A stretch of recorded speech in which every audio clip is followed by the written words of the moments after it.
Pemirsa, Anda masih bersama kami dalam Berita Lampung. Bagi Anda yang baru bergabung, berikut berita pilihan hari ini. Bongkar dari mana, Pak? Bongkar dari mana? Hah? Apa ini? Nah, bongkar dari mana dulu? Tanah-tanahan itu, Pak. Tanah-tanahan Pak. Belasan warga terluka saat diusir dari lahan sengketa oleh ratusan petugas keamanan perusahaan tebu di Tulang Bawang.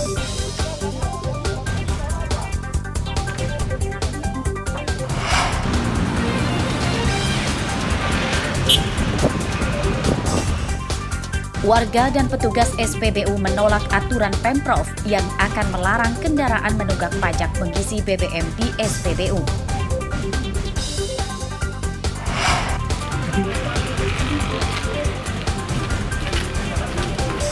Seorang pria di Tulang Bawang tega mencabuli putri kandungnya.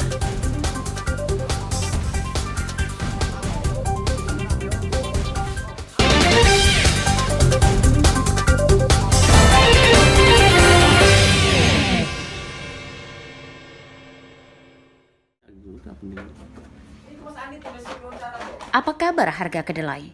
Benar saja perkiraan produsen tahu dan tempe, jika harga kedelai sudah naik maka sulit turun. Harga kedelai impor kembali naik tembus Rp13.000 per kilogram. Harga ini naik Rp300 per kilogram dibanding pekan lalu yang masih di Rp12.700 per kilogram. Kenaikan harga kedelai dikeluhkan para produsen tempe di Kelurahan Gedung Pakuan, Teluk Betung Selatan, Bandar Lampung, Kamis siang. Usaha mereka terancam bangkrut jika harga kedelai terus naik.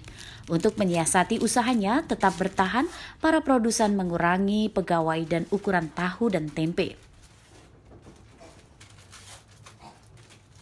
Kalau setahu saya belum pernah. Belum pernah? Maksudnya belum pernah dapat atau belum dapat informasi? Belum pernah dapat informasi.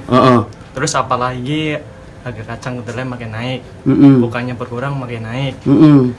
Terus apa-apa serba susah. Impornya juga makin mahal.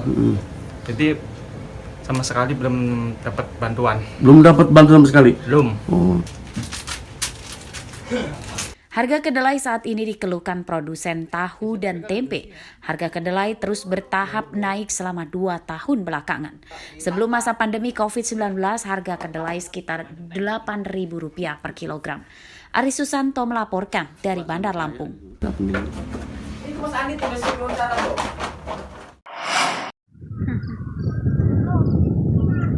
Para petani padi di Desa Agom, Kecamatan Kalianda, Lampung Selatan memanfaatkan sawah kosongnya untuk ditanami sayuran jenis genjer, kangkung, dan sawi. Ini dilakukan karena mereka tidak bisa menanam padi dampak kemarau.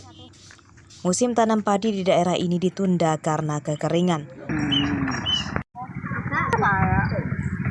Menurut para petani, tanaman sayuran genjer, kangkung, dan sawi tidak memerlukan air yang terlalu banyak seperti tanaman padi. Selama musim kemarau ini, mereka tetap bisa mendapat penghasilan dari hasil panen genjer dan kangkung. Nunggu itu apa? Bikin ipuan dulu. Nanti kan udah besar. Habis terus dibajak. Tanamin gitu. Padi gitu. Berarti sambil nunggu hujan manfaatkan tanah untuk nyiram itu. Penyiraman sayuran ini, Bu. Ya itulah tiap ngunduh itu dikasih air. Pakai kalau ngunduh. Ya. Kalau ini nanti kalau agak kering tanahnya disiram. Ya ini daun yang udah tua ini, Pak. Yang udah tua ini harus dibuang. Kalau enggak ya bikin genjer mati itu kayak gitu nanti. Dalam sekali panen tuh berapa ini sih penghasilan ini? Adalah 50 sampai 60 ikat gitu. Berapa kira-kira penghasilan kita sekali panen? Sekali panen 1 hari itu 2 jam lah, nggak sampai 1 hari 2 jam panen itu.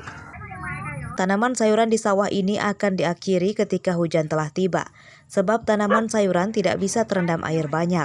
Saat musim hujan tiba, para petani akan kembali menanam padi. Aris Susanto melaporkan dari Lampung Selatan.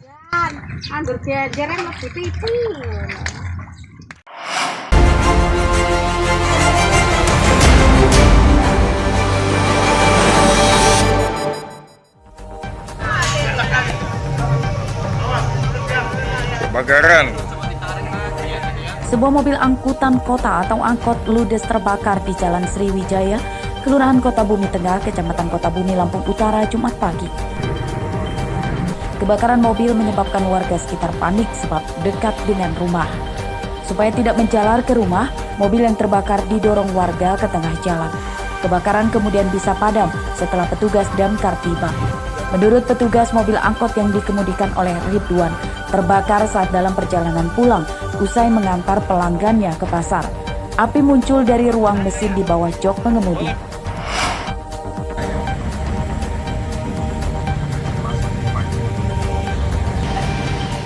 Dua remaja ditangkap polisi sektor Sukarame, Bandar Lampung, Senin dini hari karena membunuh seorang remaja di arena balap liar.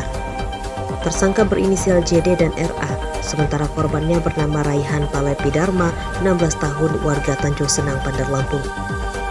Pembunuhan terjadi pada Minggu dini hari di arena balap liar di Jalan Kimaja, Waihali, Bandar Lampung. Kelompok tersangka berjumlah 5 orang terlibat perselisihan buntut saling ejek dengan korban dan seorang rekannya saat menonton balap liar. Keributan berlanjut setelah balap liar. Para tersangka melempar besi panjang hingga korban jatuh dari motornya. Para pelaku kemudian mengeroyok korban hingga tewas dan teman korban berhasil menyelamatkan diri. Korban tewas akibat menderita luka di kepala dan memar di tubuhnya.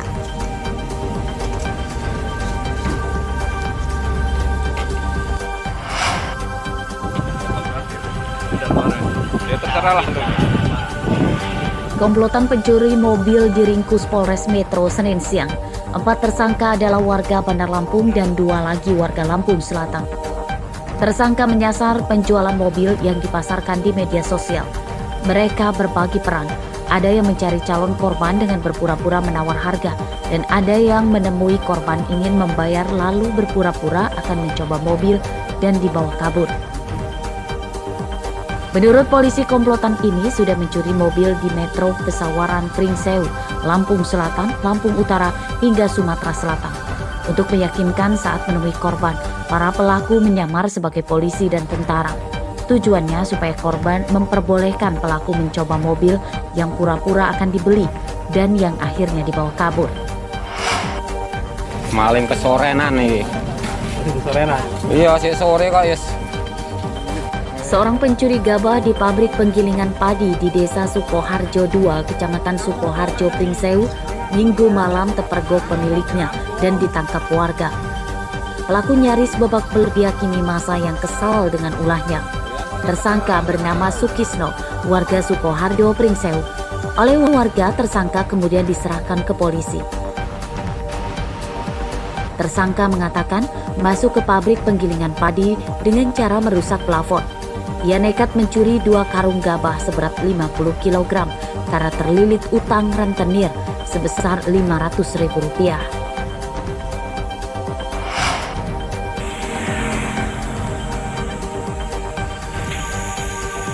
Selain di Bandar Lampung, BBM bersubsidi jenis solar juga langka di SPBU sepanjang Jalan Sumatera lintas Tengah Lampung Utara. Salah satunya di SPBU Simpang Praupau, Desa Bandar Kagungan Raya, Kecamatan Abung Selatan, Selasa pagi. Antrean truk dan mobil bermesin diesel mengular hingga ke jalan raya. Kelangkaan solar dikeluhkan para sopir truk.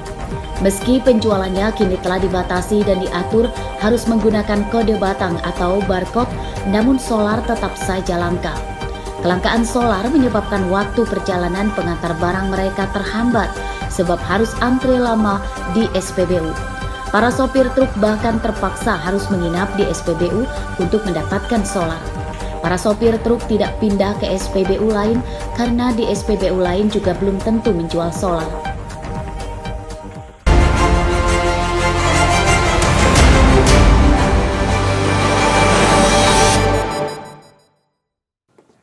Pemirsa, informasi tadi sekaligus menutup perjumpaan kita pada pagi hari ini. Saya Ine Hermayani beserta seluruh redaksi yang bertugas berterima kasih. Selamat beraktivitas kembali. Sampai jumpa.